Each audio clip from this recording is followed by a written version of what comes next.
Hello, welcome back to This Podcast Takes Tokens. I'm Ryan, joined by my brother Derek. You've found the show that's going to talk about everything you love, everything we loved as we grew up, and then some. Yeah. So, yeah, anyway. And then some, I like it. Yes, and then some. Isn't that, we should trademark that. Right? Yeah. If you're new to the show, we start out every episode with a little segment we called Retro Ramble. The week before, we ask each other, one of us asks a question, and we have a week to think about it, and then we discuss it. So my question for you last week for today's episode was, who was your most memorable teacher? I'm assuming you want me to go first again? Yeah, go first. Yeah. Most memorable. Yeah, you rephrased it. That's right. Because you asked favorite, and then you rephrased it to most memorable. Yeah, because favorite didn't I gotta say, I think I didn't have a lot of patient teachers growing up, and not very many memorable ones. They didn't seem to like me a lot in a lot of cases, and and that may be because the feeling was mutual. So I don't know, but. We get into high school, things kind of start changing. You're a little older, and I feel like, the playing field gets a little more, not fully level, but, closer. And they start looking at you more as young adults instead of, little kids, and they see a little spark of a future, perhaps, with you, as opposed to just, an annoying child or something. Yeah. Anyways, so in high school, I had a few teachers that I do remember and that were impressionable on me in some way or another. And the most was probably Mr. Eves, who was our journalism teacher. And I started photography in my junior year. There was an open call for anybody that wanted to join the journalism photography track and come on and do that. So I went ahead and reached out, and sure enough, they were like, okay, we need 3 people. 3 people applied. Y'all are all in. There wasn't much to it. That's one way to do it.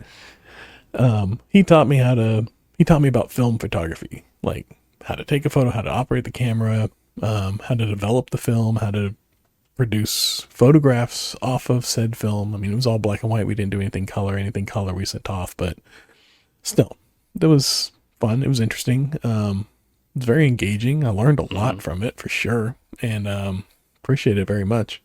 And then he also opened me up. My senior year, we got a new Mac and everything. They had those. Remember those candy colored Macs that came out in 99? Yeah. We got one of those gifted to us. The iMac. Beautiful. The iMac. Yes, that's right. It was a teal green one, I believe. Oh yeah, green or blue. Yeah. And so he taught me about digital photography that year. And the year before, really, we started kind of messing with it. But then that year, I started up with him the digital photography track in journalism. And I was the first digital photography editor for the newspaper and the yearbook.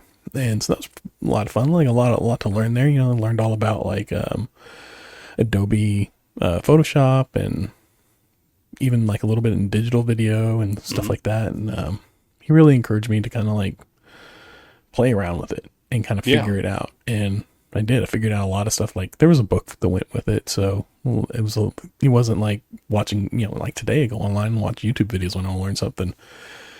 So back then I was actually having to read a book, which was tapping into a whole nother little used skill set that I had at the time. And then I remember we were always taking floppy disks, the little 3-inch discs or whatever. And you drop it into a computer and put your files on it, and then there was a bin of them, and you would just take one, and that would be yours for whatever. And so all these writers and stuff would have a floppy disk with their name on it, and then they'd store their the stuff they're working on there, because we had a computer lab in journalism with 8 computers, and they would just kind of come in, and whichever one was open, you'd sit so you didn't always keep your files on that computer. You kept them on like your little floppy disk. And so he was like, there's a way to get all these to network and talk to each other so we don't have to mess with these floppy disks, but I can't get it to work. I can't figure it out. But here's a book on it if you want to try it, because I was complaining about the floppy disk erasing one of my things. And so I figured out how to network all the computers off this like networking book that came with them, and networked all the computers together, gave them all names based off of the Austin Powers movies, because that was like the second one had just come out and it was really popular. So we had like one of them that was named like Mr. Bigglesworth, and there was a Dr. Evil, and there was an Austin Powers was the big, like the new Mac one and everything. So I got them all like networked together, and then everybody could just kind of like store it on one of the computers and then tap into that computer and work off of it, or drag and drop it over, or whatever. And something I'd never really worked on computers before then, so it was very like enlightening to me, as far as like learning about like all that, and learning that it did just kind of like came to me. Like obviously it was, sometimes like you pick up a skill and you're like, this is just like second nature, and that's kind of how it felt with all that stuff. And I just was able to run with it, and it completely changed. It opened me up to a lot of stuff and changed a lot for me. So I appreciate that. Yeah, that was mine. Yeah, that's awesome. Yeah. I wasn't expecting that much detail in it, and I'm glad. I'm not saying that's a bad thing. I just figured you'd be like, I was Mrs. Smith. Like, okay. The end. No, yeah. Yeah. Get me running, I'll run. Yeah. How about you? So, what you got? Mine, sophomore year, I had a history teacher. His name was Mr. Newbraw. And big old goofy looking guy. He had a big old burly mustache. He had a sign on the top of his door that he pointed to when everybody came in and sat down the first day of school. He's like, I've got one rule in here. And he points over to the sign that's above the door, and it says, no zombies. He's like, I don't want any zombies in here. You're going to be awake during my class. I don't want any zombies. But I don't know. He was a really nice guy. He was a goofball. Like when he would be going on about things in history, like especially battles, like he had traveled and had been to some of these places, and he would like show us pictures of like Thermopylae, and stuff like that where he was at. And he'd be giving the descriptions, and he'd be like, and then the Athenian, or not for Thermopylae, but anyway, whatever it was, the Spartans would come up there and they'd be like, oh, stab, and he would like just really get descriptive. Very animated. Like, really animated. And then he also agreed to be, we didn't have a chess club, and a couple of my buddies and I wanted to have a chess club. So he agreed to be our chess club, like, sponsor. And that was fun. And he had kind of set up different events that we went to and things like that. But the coolest thing that he did, I remember I was getting into playing some MMOs at the time. And there was one particularly called Dark Age of Camelot that a couple of my other friends are playing. And I'm sitting in class. We're all doing like our work. His lecture's done. And he said, Jennings. I said, yeah. He's like, come up here for a second. And I'm like, oh crap, what did I do? I'm just, So I like walk up there, and he's like, hey, I heard you play Dark Age of Camelot. I play it too, and here's my contact information on there, like how to like like nowadays that sounds super creepy, but back then like it wasn't a big deal. He played Dark Age of Camelot with us some, and he was just into that sort of a thing, and he was always looking for new people to play with, and it was just, he's a cool guy. He was a cool guy. So that's awesome. Yeah. So how long did you continue to play with him online? Like after high school, or just for like it was a couple months, and then I kind of fell off of the MMO bandwagon with it. Yeah. Yeah. I don't think any of the other guys did, but the other guys that played were also like in chess clubs, so we were just kind of like I guess the nerdy group of guys that were doing this stuff. But anyway, yeah, it was fun. And so Mr. Eves and Mr. Newbraw, we thank you guys. Yeah, very much so. Being impressionable on us. So inspiring. Yeah, inspiring. Sure. There we go. Yes. I like that. Let us know in the comments who your most memorable teacher was, who you loved. You can even let us know what teacher you just freaking hated. Yeah. We're gonna tell. So keep it PG. Just saying. Yeah, keep it PG, but just saying. So we're gonna get into the episode right after this. We'll see you in just a second. Yeah.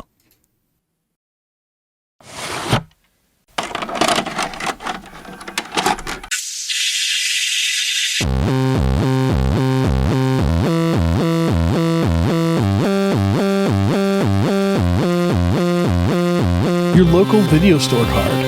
A comic book in your back pocket. Games with no tutorials.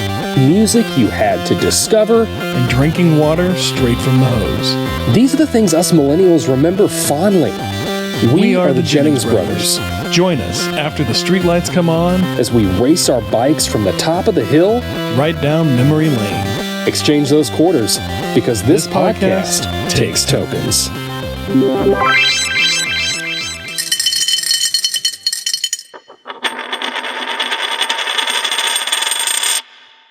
No, you're not hardcore.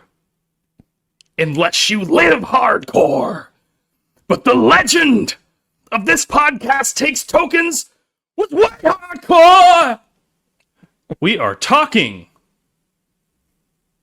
School of Rock today.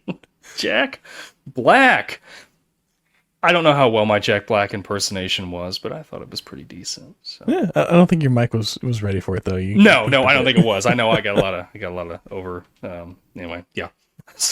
talking School of Rock today. Released October 3rd, 2003. Golly, doesn't feel like that far back. Doesn't feel like that far back, but. Yeah. Jack Black. When I was rewatching this, Jack Black looks pretty young. Yeah. In this, so. Although he's like 40 here or something, isn't he? He was 30, I think he was 33 when I shot 33. This movie. Yeah, all right. Yeah. Still, older than I expected. Yeah. Because, like, I want to say he played like a college age student, like, somewhere just before this. Did he? I don't remember. I don't remember. I remember thinking it whenever I was watching the movie. I don't remember what it was. You look that up. Run down the numbers here. Movie had a budget, pretty decent sized budget, $35 million budget. Earnings. Do you want to take a guess on the U.S. earnings? Don't ask me if it was gross or whatever, because I never look it up. I just. This was like they've spawned an entire industry from this, so I'm guessing it did pretty well. I'm gonna go with like $250 million. That's a little higher. Okay, so too high. In the U.S., it earned $81.3 million. Okay, but worldwide, it still wasn't your 200 and some million. Do you want to take any guess on worldwide at all? Well, if it wasn't 250, 100 million? 131 million worldwide. Okay. So it was a success. It made its money back and then some. So, Rotten Tomatoes score, tomato meter. Ooh, that's the critic one, right? Mm-hmm. I'm gonna go with. Okay, I'm not gonna overthink this one. I'm gonna go with 60. 92%. Wow. 92%. Critics wow. rate. Popcorn meter. I'm gonna still keep it low. 70. 64. Okay. 64. I'm surprised by that. Usually it's like flip-flopped, and with a movie like this, especially like Jack Black can kind of be an acquired taste. That's part of it, I'm sure. I like him, but I would have thought that the critics' rating would have been lower and the popcorn meter would have been higher. But I guess the critics like, groupie school children or something. I don't know. Let's talk about that for a second. What is up with, okay, maybe again, like I was saying earlier with Mr. Newbraw wanting to play, Dark Age of Camelot with us. Maybe back then, because that was that was the same year this came out, so maybe it just wasn't that big of a deal. I think it wasn't as publicly called out then. So like it would happen or so, like this happens, like this movie comes out and it's got this thing on there, and then there might be a couple people that say something about it, but not everybody's not online yet. Everybody's not like constantly connected and feeding off of one another. So it's not popping up like it used to, or like it does now. It's not it's not spun out like it does now. And so I think it's just kind of like that. And then like within the movie, it's addressed, like whenever what's her name is waiting for him in the parking lot that one morning, and she's like, groupie? I looked it up. I know what it is. Yeah. And he was like, no, that's not what I meant. It's more like this or whatever, which I felt was fairly genuine from his character. I do his too. character felt very like childlike in that regard, and so I think I could give it a little leeway, although I probably wouldn't have wrote it in that way. Yeah, I mean, I agree with you. I don't think that he meant it that way. I think his character is, I don't think he's a creep at all. I think he's naive. He's naive and he's lazy. Yeah. And when he's able to see these kids have similar interests that he does. Yeah. I mean, I don't know if they're kind of forced to play these instruments, but like regardless, like, that brings something out where he's like, oh, okay, we can do something with this. But yeah, I don't think Dewey was trying to be creepy. Yeah, he wasn't with malicious that. or anything with it. Yeah. And then he had the other line, your kids have touched me, and I'm pretty sure I've touched them. And that went over like a lead balloon. Yeah. That guy walked back pretty quickly too. Yeah. He's like, wait a minute. Yeah. I'll give him that. Yeah.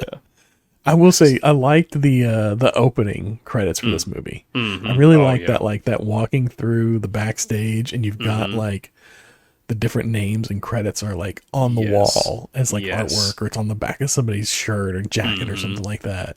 That was really cool. I love whenever they like the opening credits and the closing credits are like my favorite ways that they do credits. Oh yeah. And then like the closing credits with like they're jamming out throughout the entire credits. Yes. Kind of breaking the fourth wall a little here and there. And then like it's the end of the movie. It's it. And It's over. Yeah. Although they didn't give Katie, who was the bassist, he didn't give her a bass solo. He gave everybody else a solo. Oh yeah. He didn't give Katie a bass solo. Oh. I don't know if it was just an oversight or what, or maybe the actress just didn't want to, do it. Maybe it got cut. It could be. That was something I had brought up here. Did you know the kids were actually playing these instruments? Like they were full on, like, they were able to play all these things. And that's like when they sought these kids out, they were looking for some that could play instruments music like this. Yeah. So all the songs that we hear in like when the kids are playing, those were recorded live while they are shooting the movie. So you're hearing it. I think the actors actually in the beginning, his band, they were playing their instruments too, because they did not do that good of a job. Yeah. I mean, I don't know. I kind of thought that band was pretty fun to listen to. I disagreed with them so hard when they're like, when Dewey is just like soloing like a madman. Yeah. And I'm like, what is with all these people? We're like, oh, this band sucks. And like he tries to crowd surf and they jump out of the way. I'm like, he's like the best person in this band. Showman. Yeah. He's a showman. What's wrong with that? That's what you want. That's what people love to see when people love to go watch AC/DC and see Angus flirt around on stage, like, I didn't get it. I still don't get it. I watched it. I'm like, I don't understand it. I was thinking the same thing. Like it's a little harsh. Like it's definitely like you're here for this, like, right? Like, what do you want? You want just like this band that's up there statically like playing along? Yeah. But I will agree though that it didn't seem like they were in sync, and their sound wasn't it was very it needed work. They weren't playing great, I didn't think. But I thought that wasn't Jack Black's character. That was just the band wasn't that well oiled of a machine. But it seemed like they didn't really care so much. They just wanted to, like, they were kicking him out of the band because he's being a bit of a showman, and he had all these ideas for like what he wanted to do with the band, and they just kind of seemed like they wanted to just continue doing what they were doing. Like they had no interest in growing or changing or becoming better, and I feel like that showed. Yeah, I guess I can't elaborate on that. I was trying to think of a way to elaborate, but yeah, no, you're absolutely right. You're absolutely right. Yeah. So overall, what did you think of this on a rewatch? Like, did you like it better than when you first watched it? It was fun. The first time I watched it, I'm trying to remember the first time I watched it. I don't think I watched it when it came out. I don't remember the first time I watched it, if I'm being honest. I really don't. Like, I'm racking my brain, trying to remember the first time. I can't remember. Yeah, I know I watched it. We watched it with the kids a few years back. Like 6 or 7 years ago. Yeah. And Taylor liked it. She enjoyed it. Her and her friend sat with me and Allison as we rewatched the movie this last weekend. Sorry. And they enjoyed it. I think they were quoting parts of the movie as it was going on. So they were enjoying it. And to get back to your actual question. Yeah, I think I enjoyed this a lot more than I thought I would. There were some moments like the parts we talked about where I'm like, okay, but not as bad as other movies. As far as like rewatchability, it's pretty high up there. Like, I think there's like the 5% that's like, we could easily cut that out and like the movie would still work. Yeah. But it's still good. It's fun. It's a great premise. It's a little unbelievable at times. Like, sure, there's like the whole thing where he's in the classroom and what's his name? Ned's girlfriend has called the cops on him for impersonating Ned, and they show up at the school outside the classroom with the cops, and the cops are like, excuse me, can you come here for a second? I feel like that situation went down a little differently. Yeah. But they just kind of like pulled him out, and I can't remember exactly. Did he confess to it? Like, he owned up to like, like what he was doing in a way. But then he just kind of like ran away, and he got all the way home, and the cops didn't, like, there was no follow up with the cops. I feel like he would have been under arrest, especially impersonating himself. Yeah. In a school. Be with kids. Yeah. If it was like, at a McDonald's or something, I don't see that being like that big of a deal. But, outside of just like, don't come back here again. But yeah, in a school with kids, that would, that's a little bit. And he took them off of school grounds at one point too, which I'm surprised it didn't come back up at all. Like, he didn't get caught for. Did the kids even say? Did they even say anything to their parents about it, though? No, nothing. I don't think anything came of that. That's the other thing where I'm like, that never came back up. That was another kind of weird scene, where he was telling the kids, he's like, you can't tell your parents about this, and I'm like, whoa, like, this isn't happening today. No. You better 100% tell your parents about that. Yeah. So, but I mean, this is a movie. We suspend disbelief. We allow for these things. Yeah. And like I said, I think outside of some like weird, like, and then there was a little like weird timeline stuff around that too, like where he runs away from they're having the parent teacher night. That's what it was. Whenever the cops came to arrest him, and then he leaves, and suddenly it's the next morning at school because all the kids are there, and then the parents are in the principal's office. Like, did they take their kids home, mull this over, and then decide to march into the principal's office the next morning together to complain about it instead of bringing it up that night at the parent teacher thing? Yeah. That's where I'm like, I feel like the parents wouldn't have left so easily and just came back the next morning to complain about it. That would have been a continued conversation that night. Yeah, I agree with you. Yeah, but I mean, it's for a movie, so we wouldn't have got. I love that scene when Joan Cusack is just like, she comes in, she's like, well, your kids are missing. Yeah. And then she just like leaves. Yeah. That was pretty good. Yeah. She's definitely like, there was definitely a point where she was just like, you know what? I'm done. Whatever. Yeah. This is what it is. Yeah, I remember watching this the first time at a friend's house. We were down in his basement. There was a couple of us buddies that we like going to the movie store and, video store and renting movies, and we go back and just hang out, and this was one of the movies that we rented. And I enjoyed it then. I enjoyed it on a rewatch now. I was never watching it and like, oh gosh, I'm ready for this to be done. Like, I felt like it kept me entertained the entire way through. And there was parts that I thought were still funny on it, and I think Jack Black, honestly, like when I'm watching it this time, I guess maybe something that I looked at a little bit differently is how Jack Black is interacting with the kids. And I think that is genuine Jack Black. Like, I think when the camera is cut, he's still like that friendly with those kids, and he's buddy with them and just hanging out with them. Yeah. Which I think is really cool. I mean, who wouldn't want to hang out with Jack Black, especially when you're, 12 years old or whatever. He's like a big kid. Right. Yeah. So, yeah, I don't know. I enjoyed it. Yeah. I enjoyed it. I think, I enjoyed it too. Like I said, I enjoyed it more this time than I think I did probably the first time I watched it. Yeah.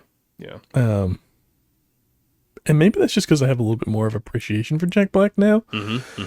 Like at the time, he didn't have as much behind him, but now, like, probably one of my favorite performances of his lately is obviously the Minecraft movie, but also like the Jumanji movies. I've loved him in the Jumanji movies.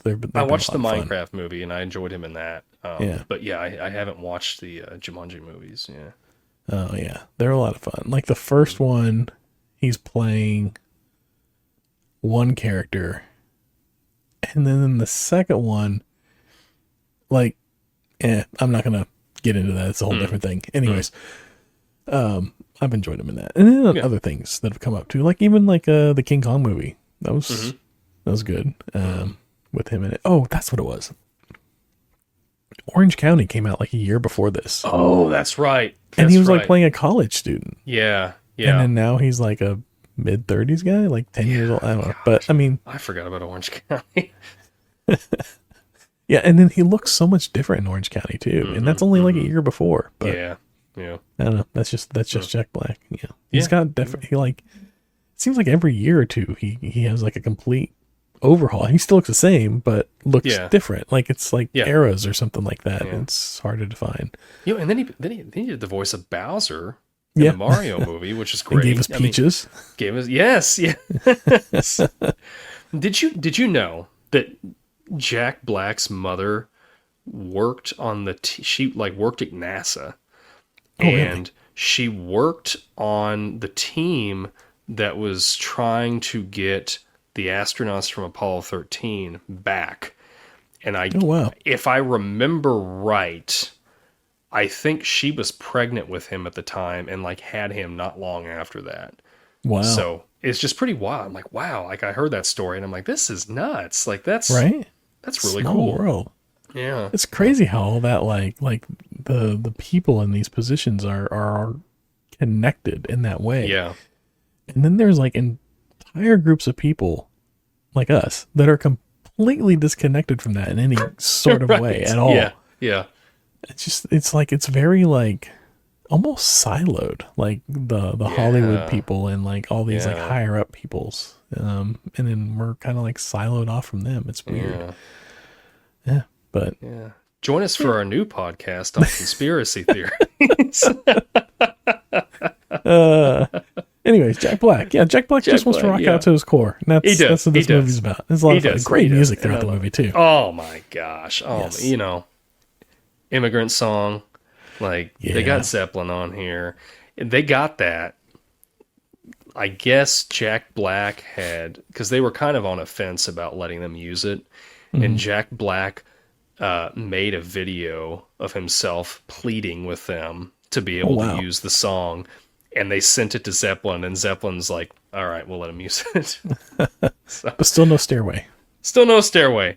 I'd like to see that video, though. I would like to see. I'm sure it's out there. I bet it's online. Sure it is. Yeah, he's got no problem sharing that kind of stuff. Oh, no.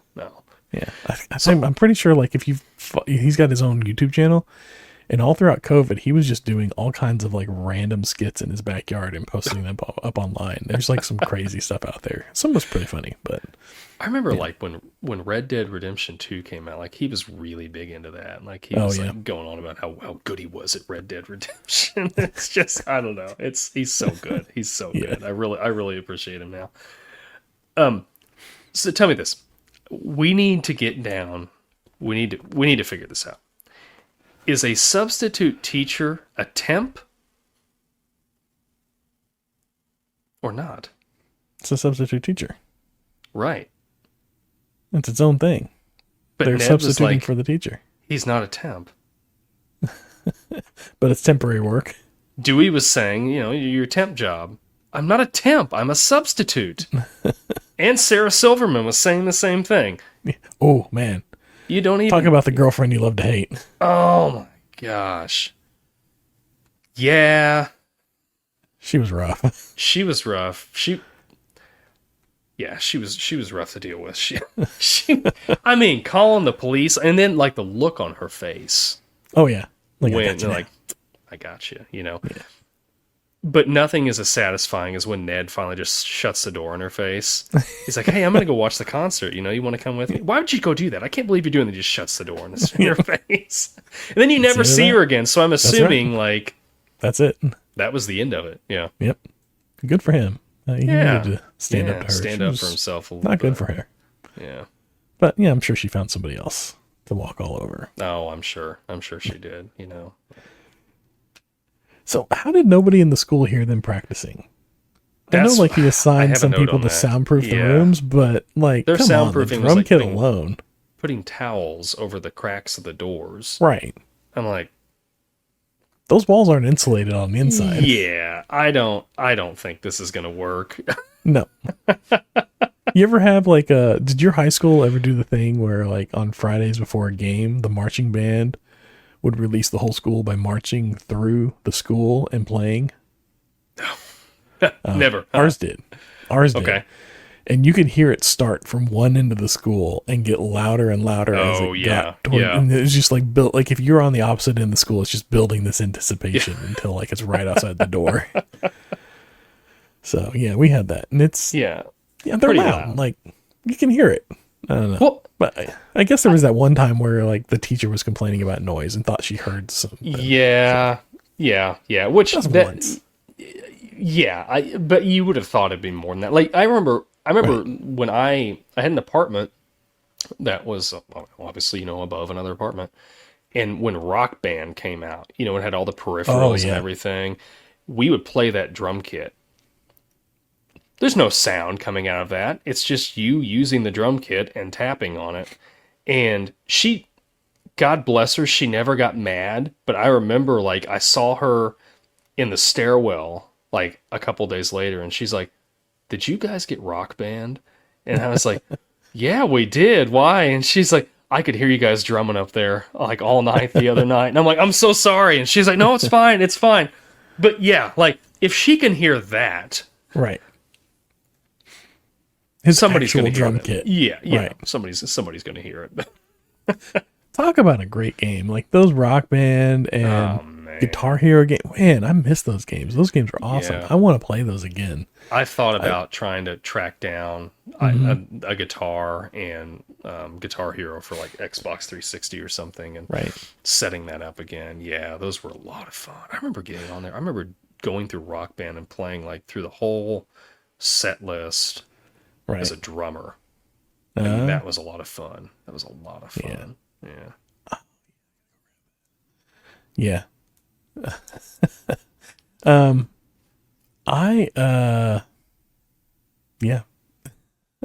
Sorry, my mind went somewhere else for a second. No, that's all right. That's all right. That's all right. I'll take us back here. So I'll go first on this. Favorite scene, what we were talking about when the teacher had said, "Oh, hey, I think there's some music going on up there." When Joan Cusack walks in, I can't remember her character's name. When she walks in and she's like, "Oh, they said they heard music," and he's like, "Oh, yeah. It's just we're learning, and we're it's a new way that we're learning, or whatever. It's just we're just using a little bit of the music." Or no, what was it? He sang at first, "There's no music," and then she sees the guitar, the one they forget to put up, and she's like, "Well, what's that over there?" "Oh yeah, we're doing this." And when she's like, "Well, you don't mind me coming in and just watching for a little bit, do you?" "Oh, no, come on in," And then it's that song he makes up. One plus one is two, and he just off the top of his head just starts making up this educational math song. Game. I love it. I loved every bit of it. I love and I'm sure that Jack Black had came up with that song before they shot this, or maybe he didn't. I don't know. I couldn't find anything on that. I wouldn't doubt it. Yeah. But it was great. It was. I love that scene. I think it's so funny that he's put in that situation where he's just got to like, oh crap, yeah, like she's caught me. How do I get out of this? But, right. Yeah. So what's your favorite scene in the movie? Man, I really tried to think of like a good, well, not a good, but a favorite scene, and nothing sticks out particularly high to me. I think probably the culmination, like them playing at the Battle of the Bands, was probably my favorite. Like that was just a really good like payoff for the whole movie. Was them playing Battle of the Bands. I like that. Yeah, I love. I'm gonna be basic, but I'm gonna say that. Yeah, no, I love that. I love that scene. I love like they're, what's his name? The kid that plays guitar. His dad is, just such a hard butt. Like the whole movie, and then he gets up there like we got to get these kids off stage or whatever, and then they announce that Jack Black's like Dewey said we're gonna play a song that was written by whatever the kid's name was. Yeah, it's like, oh, my son wrote this, and then they start playing, and he's like, oh wow, maybe he really does have something going on here. And then that whole song is just like, and I love how they just play it in its entirety. Yeah. On the movie, it's not like it's broken up into bits or whatever. Like you're singing it and then it goes to another scene or whatever. It's just like you get to listen to that whole song, and the kids are having fun with it. Like they're gosh, I wish I don't have his name brought up here. The kid that plays the guitar. He's like down on his knees and he's just like really playing and it was just, that's such a fun scene. I don't think any of the kid actors went on to do much of anything except for that girl that plays Summer. I know I've seen her in other things. Yeah. Other than her, like they were all kind of like, I don't think they really had much of a career after this, really. No, Caitlin Hale, who played one of the girls that sang, she was in a couple things, but not like Miranda Cosgrove, because she had iCarly and all that stuff. Yeah, that's what it is. I'm thinking of. Yeah. I did see Kevin Clark, who played Fred, who played the drums. He actually was killed in a bicycle accident. Oh man, I don't know how old. I mean, he wasn't like a kid at that point. I think he was like in his maybe early to mid 20s. But it's like, bicycle or motorcycle? I thought it said like a bicycling accident. Like I don't know if he was on a bike and he got hit. I thought I had a note written down on that, but well, that's sad. Yeah. Oh yeah, there was killed in a biking accident. Yeah. Huh. In 2021. So. Well. Yeah. Well.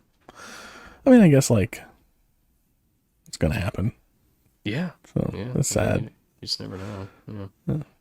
But yeah, the other kids, like I've not really.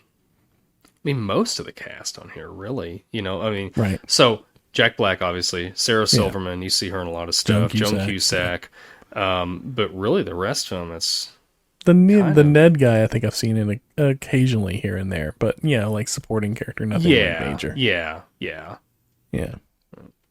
But yeah, other than that, they've all just kind of like the main cast, I suppose. Other than the kids, did okay. But yeah, the kid actors though, they kind of come and go. Like they either sadly. stick with it, or it's like they kind of just.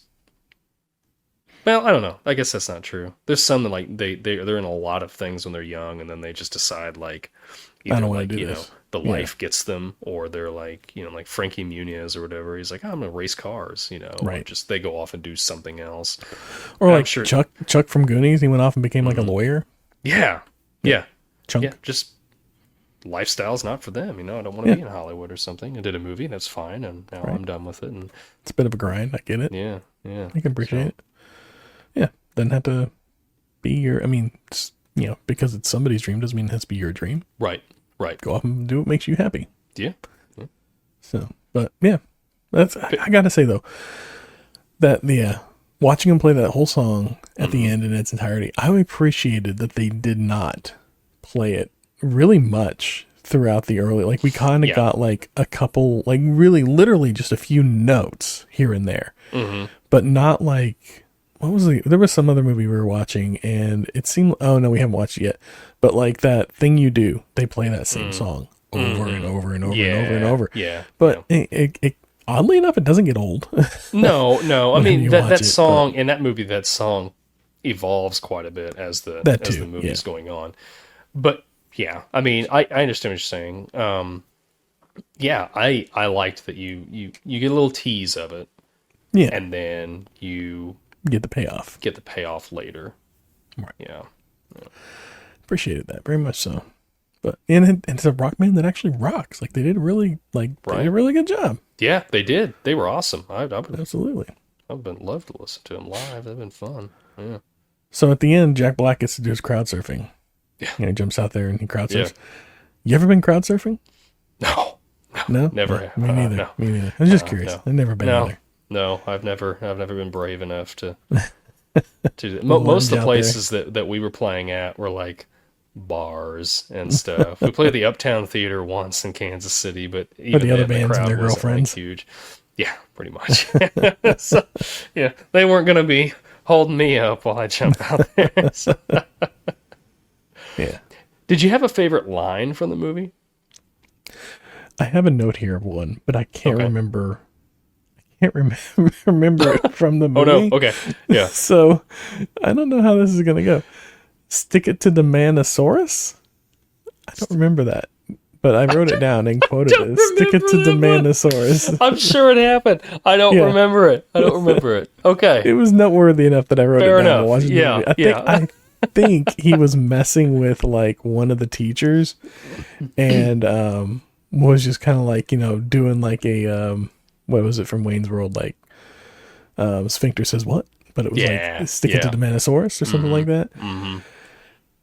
That does mean, I think I remember that now. I think it must have been really quick, but it was enough that I wrote it down and quoted it. Like, that was like what I listed so far as my favorite, and then never replaced it. Like, usually I'll write them down as I hear them, and then I'll hear the next one. I'm like, all right, is that better or worse? Okay, and then I'll replace it if I need to. Yeah. That one had just left, so apparently I didn't hear anything that topped it. Left an impression on you. Well, mine was when when Dewey's up there and he's like, "Who can tell me what rock is really about?" And the kids are all saying different things. Oh, and wrong. Frankie, what's that? He goes, wrong. Yeah, right. And Frankie's like, scoring chicks? No. And then Aileen getting wasted. No, it's not about that. And then Leonard sticking it to the man. Yeah. Yes, Leonard, it is sticking it to the man. But I loved the scoring chicks getting wasted. Like these 10-year-olds. I just thought it was so funny. It was so funny. I really. What was that show they used to have? Stuff that like it was like a show about like kids say the darndest Kids say the things. darndest things. Yeah. And it was kind of like, that's what it was. It was just kids saying the darndest things. It was just adorable because they were kids and they were saying these things that they clearly couldn't know what they meant. But yeah, I get it. It was funny. I remember watching an episode of that, and one kid was like telling Bill Cosby, like what he was talking to him about is like, what music do you like or whatever. And he said, there's a song that I really like. I can't remember who sings it. And he's like, okay, how's the song go? So he starts singing, despite all my rage, I am still just a rat in a cage. And the look on Cosby's face. And then, of course, the crowd thought it was, hilarious, too. This, 6-year-old saying that. That's like my main memory of Kids Say the Darndest Things is that. It's just... core Kids Say the Darndest Things memory. Yeah. All right. Yeah, I think this movie had the perfect ending, I think, with them having that final show. And then Dewey and Ned kind of come together again, and they've got that that after school band thing going on. I just think it was just a great ending. I liked it, right? Which spun off into its own like real life School of Rock. Have you seen those around? Did they have those out there? We have a few of them here. Yeah. Oh, you do? Really? Yeah. Okay. Yeah, we don't have any of them in Podunk, Missouri, but but like maybe Kansas City or something. I thought, maybe St. John. There may be one in Kansas City. I don't know. I'd have to look into it. But yeah, I have heard about that. Yeah, we have them. I know like a couple of them that I can think of off the top of my head. Like they popped up and they were really popular for shortly after this movie for a while. Oh, I bet they were. We looked into like taking the kids at one point because we were like, they might enjoy it and then go out and like. Because, like, the whole premise is you can try out, like, different instruments and kind of, like, figure out if you're into it or whatever. Mm-hmm.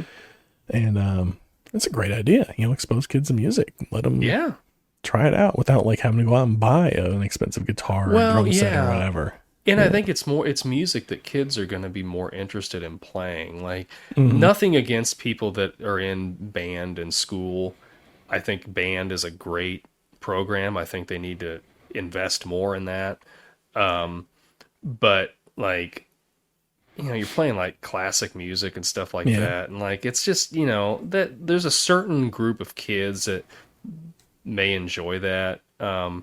But I think you'd have a lot more kids being interested if you could play like, hey, you want to play like some Rush or some Zeppelin or something, right. Something fun. Yeah. Or even, even stuff like newer rock music, I don't know. Like, I think when you have kids playing music that they're enjoying, that they're into listening to, I think they're going to be more apt to pick something up, and you can only get so pumped about the fight song so many times. Yeah. Yeah. So I think in this movie, Jack Black really missed his call. Like, his character missed the call. As being a band manager. Like, you see him with the kids assigning roles and everything, and it's like, dude, like, you should be a band manager. You got like, you have so much know-how about like being in a band and like what a band should be, what it should be doing, how to book gigs and all this other stuff. Like, how come you're not like pursuing being a band manager? But I guess he wants to be on stage, so he wants to play. He wants to be. That's where he feels like he needs to be, and he does have great ideas, like right, a beam of light. It's just shining on me, and he starts singing the Rent song. I think that would be tough. Like, it's almost like, I don't know, I think about like the NFL, like, some players become coaches, after they've retired or whatever from playing. Like, is that how somebody becomes a band manager? I feel like he becomes, well, I mean, I guess he's got the School of Rock thing going, so yeah. It's kind of similar, but with kids and stuff, so I suppose he did kind of pursue that path a little bit. Do you think any of those kids go off to like do something big in music? I think that one girl definitely goes off to become like a producer or something. Like, she was like, Summer, very business gung ho. Yeah. Oh yeah. What was it? She was like studying like Ken Griffin and all these other like famous producers. And then at the end of the movie, when she's walking into the school, School of Rock, she's like Oh, yeah. talking on the phone. She's like, I'll talk to the band about it. We'll get back to you Right. later, or whatever it is. Yeah. Yeah, I agree with you. I think she goes off and does some sort of band management, or something like that. Producer or something. Yeah, gets into the business that way. Head of the studio or something. I don't know. Yeah. I think that Zach was his name that played guitar. I think Zach goes off and like does really well, and like he plays with some bands, and he maybe cuts some albums, and Becomes a writer, maybe. Yeah, and just does he's very successful with that. I think the rest of them, they enjoy it for a while, maybe all the way through school. They have fun with it, and they just kind of disband. And maybe some of them play in like Leonard. Leonard plays in a band in college. They kind of go around to the different bars and stuff like that, and he's playing with them. And I just don't see a lot of them like taking it to a level of, well, except for that one gal that sang Aretha Franklin really well. Oh yeah, I could see her getting some sort of a contract where she's singing, and right. Yeah, becomes like an R&B singer or something like that. Yeah. Maybe a pop star of some sort. Yeah, I can see that. I would agree. I think though, like the kid that was playing the drums, he's the one that becomes like a session musician. Like he hooks up with a bunch of different bands, and the kid on the guitar, I feel like becomes a little more art housey, and just pursues songwriting and just writes for other musicians and like lets them bring his words to life. Yeah, 'cause he doesn't seem to like want to be in the spotlight as much as he wanted to like feel the music. Yeah, and just kind of like let it pass through him or whatever. That's true. Yeah. But the drummer kid, like, he was looking for a fight. Oh yeah. He's all about the rock star life, I think. Right. For sure. Yeah. Well, I got one more thing. Yeah, go right ahead. That chalkboard diagram that he does of all the different rock genres and some of the bands and like how they influence one. I want to go back. I want to see a recreation of that because that looked awesome. I want to see that whole thing laid out in front of me. But that was just, I just love that. That was just such a cool little detail, and it was so quick. It was gone in just like a heartbeat. Like I couldn't even stop on it because it was kind of, it would blur a little bit. Like you couldn't like completely make it all out. But man, that was really cool. I want to see that whole thing laid out. Gosh, now I can't think of the name. Back like in 2005, I remember it aired on VH1 multiple times. There was some guy that was really into metal. Oh, okay. And he's a philanthropist, but he's like really into metal. And he ended up making this documentary about like the history of metal and everything. And he's got a thing like that. And he goes through like these outlines of like where metal started, and like it branches off into different bands and like subgenres of the metal and everything. And you get to see this whole chart that he's written out. And it reminds me a lot of that chart that's on the chalkboard there.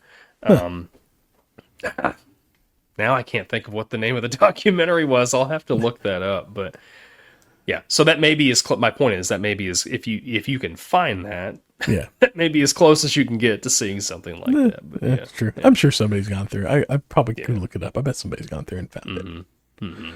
But that was all I had. I enjoyed the movie. It was a good rewatch. Yeah, had fun was with good. it. It was fun. Yeah, I did too. I had fun with it. It was, it's just fun going back to. So yeah, absolutely. Yep. Well, you got any stale popcorn or anything left on the movie from you before we move? No, that was pretty much it. Yeah, right. I think we hit everything I wanted to hit on. So excellent. Yeah, stale popcorn. So I did want to mention the last episode we were talking about. I don't remember exactly what the conversation was, but you had mentioned we were talking about maybe streaming music or whatever. And you had mentioned that you like to have like Sirius XM on or whatever because it's just always on. So I gave that a go, and I've been listening to that, and it's nice. It's really nice just to be able to have it on and not have, like, I can get in the car. I've got a couple channels that I picked out, like classic vinyl is great. Lithium. Lithium's really good. And I've got a couple channels, but it's like I can just kind of get it. We're not sponsored by Sirius XM, so if they want to, though. Yeah, if they want to, yes, we'll talk. If you want this to be a show on Sirius XM, we can do that. Let's go too. for it.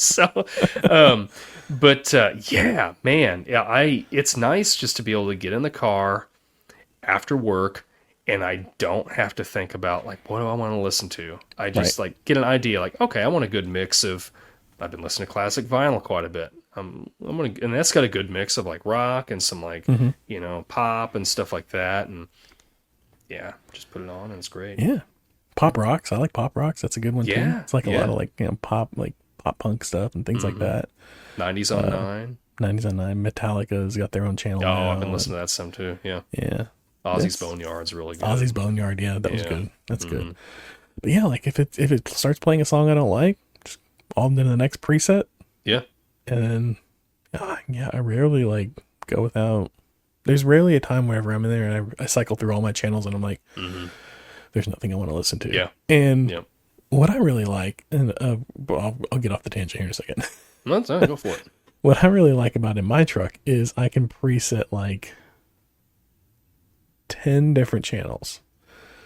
And which doesn't seem like that a lot. My old car, I could do like, I think like 30. But only the first like 5 you could do this with. In my truck, every channel, as long as the truck is on, is DVR'd, for lack of a better term. Oh, sure. For an hour. Sure. Yeah. So like if I'm listening to one channel and I'm like, oh, I'm done with this genre, I'm going to go to a different genre, and I flip it over to a different channel, and I've been in the truck for a while, I can back it up quite a ways, as far back, like up to an hour, and then start listening from there. And if there's a song I don't like, I can skip over it and I'll go to the next song and whatever the next song, and then I really like that for like long road trips. Yeah. So then I can like, especially if I've been in the car for like 4 hours, I can have like a good amount of music just kind of like at my fingertips, ready to go. And I don't really have to think about it too much. But yeah, I enjoy it. It's good. It's good. So did you have to like subscribe to it, or did you truck? Yeah, it's like I got like 3 months for $1. Oh, okay. I'm like, okay. Yeah. And then it's like, and honestly, it's cheaper per month than like Spotify or Apple Music. It's like $9.99 a month. I mean, I didn't get any of the talk stuff. I don't really need any of that, but and really, like, if you like, whenever your month is up, if you say you go on their app and you're like, hey, I want to go ahead and cancel this, a lot of times they'll counter, and like every year I have to go on. This is the thing I hate about XM. Every year I have to go on and I have to say, all right, I'm ready to cancel it. And then they'll be like, oh, wait, before you cancel, because like it'll go up to like $14 a month. And they're like, oh, wait, before you cancel, here's an offer to do it for $5.99 a month for the next 12 months. Do you want to accept that offer? And I'm like, yep, I'll take that. Absolutely. So for like a year, I'm paying like $6 a month. Yeah. But then that year wraps up, and then I hit a billing cycle where it's like $15, and then I gotta be like, all right, let's do this again. It's just like this whole rigmarole. Like, that one, I kind of hate that, but they're really like every time, without fail, they're like, here's this offer, and it's usually like between like $5 and $7 a month is what they'll offer. So whenever your free trial, whenever your month is up or your dollar is up or whatever, go 3 on months there for $1. Yeah. So I'll have to do that. Do that. But anyways, I like it, and you can get it on your phone too. Like they have an app. Yep, I've got it on both my phone and then in my truck. And there's a couple channels on the phone that aren't on the. A lot more. They got like a covers channel on there that I like. Yeah. But anyways, Sirius I'll give you my stale popcorn now.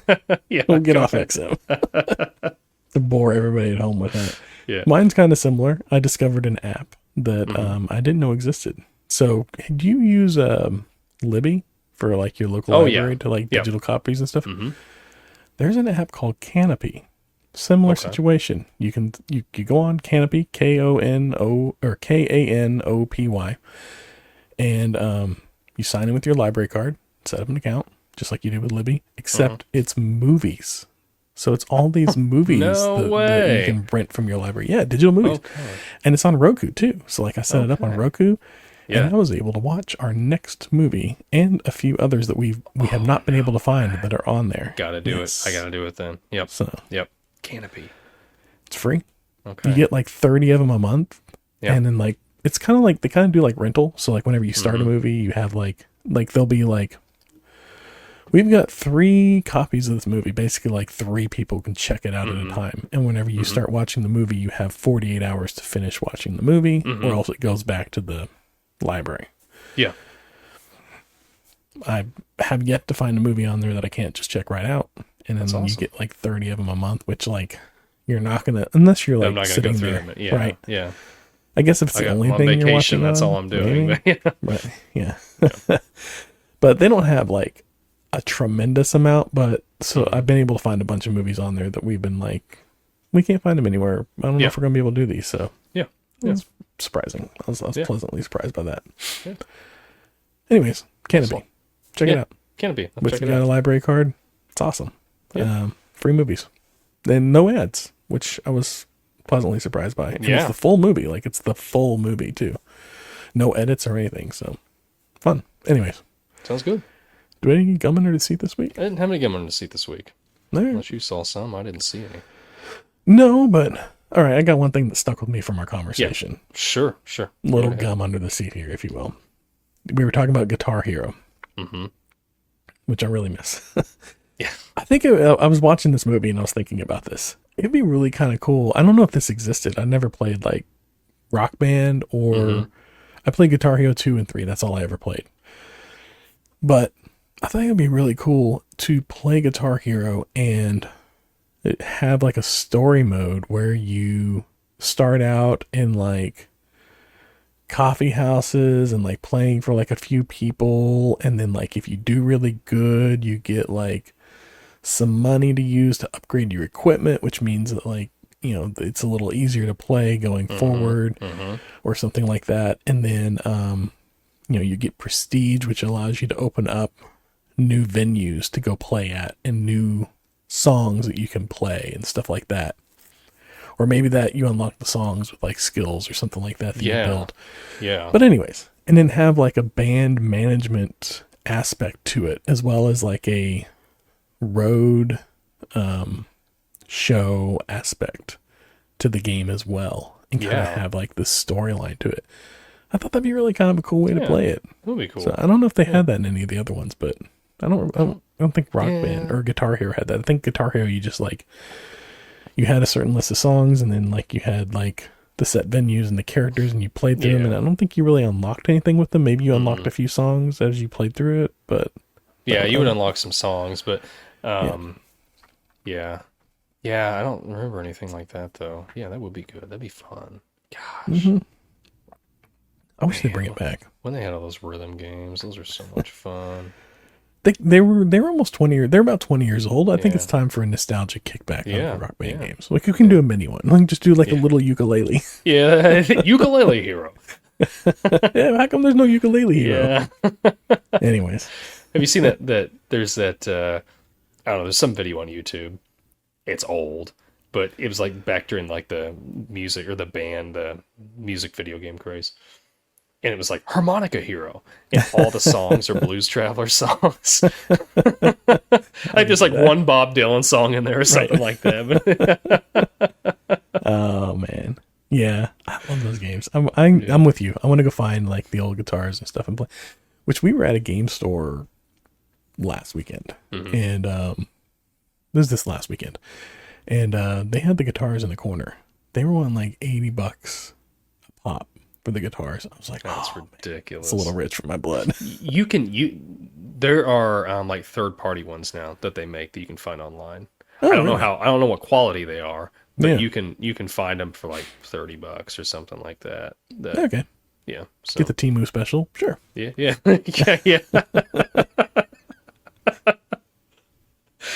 Oh man. The pick doesn't move. Why does it only go side to side? It doesn't go up and down. Yeah. All right. Anything else from you? No, that's Before I it. roll us out of here? All right, I'm going to roll us out of here then. Yeah. Well, thanks for listening, people. This has been This Podcast Takes Tokens. We just reviewed School of Rock. Had a lot of fun with it. Going to do a couple more movies. Got one next week for you. Won't tell you what it is just yet. But we'll see you again next week with a whole new episode. Until then, be kind, rewind, slap it, shoot it, kaboot it. We're going to walk on that. It's a little bit of a long shake, but we'll see y'all around.